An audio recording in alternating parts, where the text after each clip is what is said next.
ช่วงนี้พาผู้ชมมาอัปเดตกันหน่อยนะคะเป็นราคาที่ดินในกรุงเทพมหานครแล้วก็ที่อยู่อาศัยซึ่งถ้าดูจากโทนจากกระแสแล้วปีนี้ราคาสูงขึ้นแน่ๆค่ะเรามีตัวเลขมาฝากกันนะคะเป็นข้อมูลจากศูนย์ข้อมูลอสังหาริมทรัพย์ของธนาคารอาคารสงเคราะห์เขาเปิดเผยตัวเลขนี้เป็นตัวเลขในไตรมาสที่2ค่ะดัชนีราคาที่ดินเปล่าเป็นที่ดินเปล่าก่อนการพัฒนาในกรุงเทพมหานครและปริมณฑลนะคะตัวค่าดัชนีอยู่ที่ 376.5 จุดเพิ่มขึ้นคือร้อยละ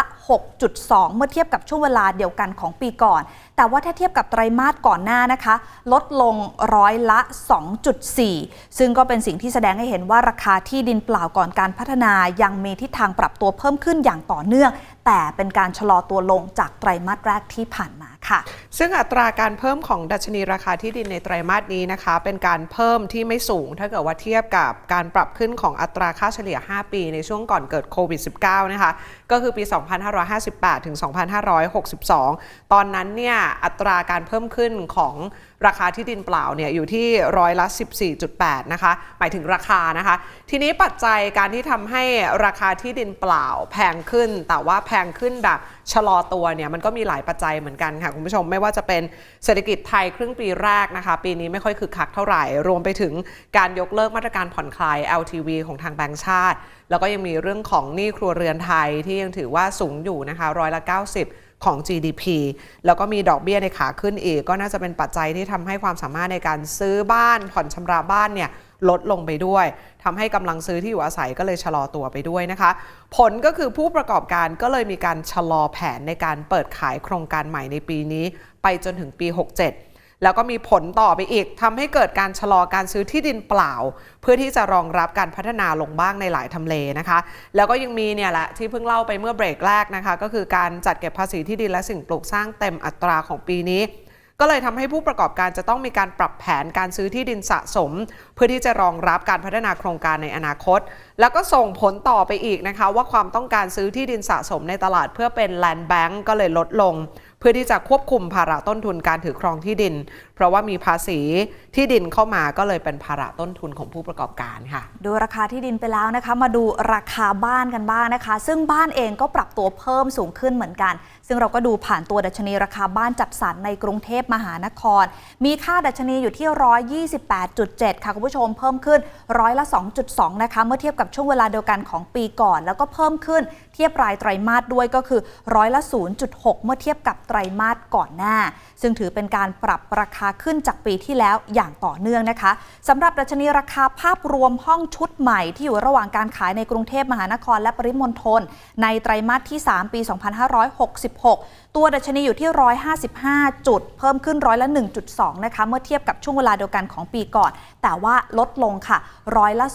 0.1 หากเทียบกับไตรมาสก่อนหน้านะคะซึ่งเป็นการลดลงของไตรมาสแรกหลังจากเพิ่มขึ้นติดต่อกัน2ไตรมาสก่อนหน้าติดต่อกันซึ่งก็สังเกตได้จากดัชนีราคาห้องชุดใหม่ในพื้นที่กรุงเทพมหานครมีทิศทางปรับตัวเพิ่มสูงขึ้นอย่างต่อเนื่องนะคะปรับตัวติดต่อกันเนี่ยมาแล้ว3ไตรมาสด้วยกันนับตั้งแต่ไตรมาส1ปี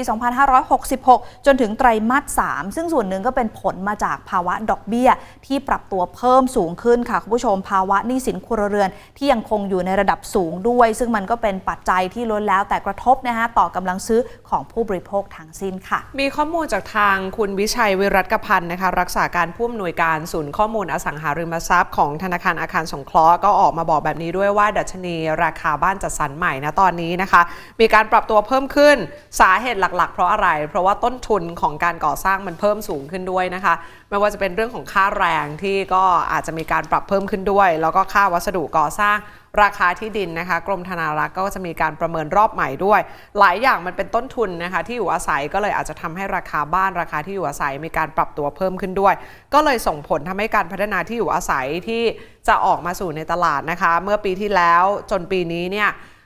ราคาบ้านแล้วก็ที่อยู่อาศัยที่เสนอขายเมื่อปีที่แล้วกับปีนี้ราคาบ้านก็เลยสูงขึ้นนั่นเองแล้วก็เพื่อกระตุ้นยอดขายของบ้านจัดสรรเราก็จะเห็นว่าตอนนี้ผู้ประกอบการเขาก็จัดโปรโมชั่นเยอะเหมือนกันนะลดแลกแจกแถมมีหลายอย่างเหมือนกันนะคะถึงแม้ว่าต้นทุนมันจะสูงขึ้นแต่ก็ยังต้องหาลูกค้าอยู่นั่นแหละราคาบ้านสูงขึ้นก็จริงไปดูกันว่ามีการจัดโปรโมชั่นอะไรกันบ้างนะคะสำหรับโปรโมชั่นแรก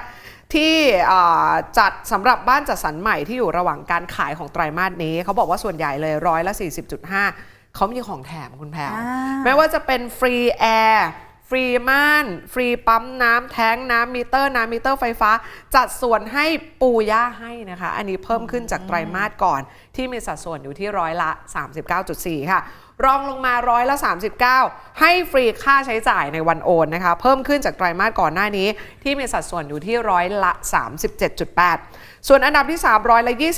20.4%อันนี้ให้ส่วนลดเงินสดนะคะลดลงจากไตรมาสก่อนหน้านี้ที่มีสัดส่วน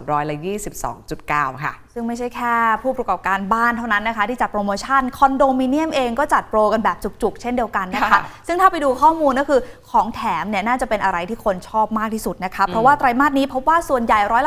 38.4%ก็คือให้เป็นของแถมนะคะเวลาที่มาซื้อคอนโดเพิ่มขึ้นจากไตรมาสก่อนหน้าเช่นเดียวกันซึ่งมีสัดส่วนอยู่ที่